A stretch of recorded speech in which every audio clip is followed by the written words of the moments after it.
అక్క, భోజనం చేసేటప్పుడు మనం ఏం శ్లోకం చదవాలి? తినే ముందు ఈ శ్లోకం చెప్తాం. బ్రహ్మార్పణం బ్రహ్మహవిః బ్రహ్మాగ్నౌ బ్రాహ్మణాహుతం బ్రహ్మైవ తేన గంతవ్యం బ్రహ్మ కర్మ సమాధినా.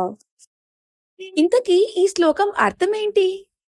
మనం తినే ఆహారం బ్రహ్మ, మనం తినే శరీరం బ్రహ్మ, మన శరీరంలో ఉన్న జీర్ణాగ్ని కూడా బ్రహ్మే. అందుకే భోజనం చేసే ముందు ఈ శ్లోకం చెబితే మనం ఆహారాన్ని దేవుడికి మెంటల్లీ అర్పించినట్టు అవుతుంది. అప్పుడు ఆహారం ప్రసాదంగా మారుతుంది. మరి సైంటిఫిక్ రీజన్ ఏమైనా ఉందా అక్క? మొదట శ్లోకం చెప్పటం వల్ల మన శ్వాస నెమ్మదిగా మారుతుంది. మన శరీరం రిలాక్స్ మోడ్‌లోకి వెళ్తుంది.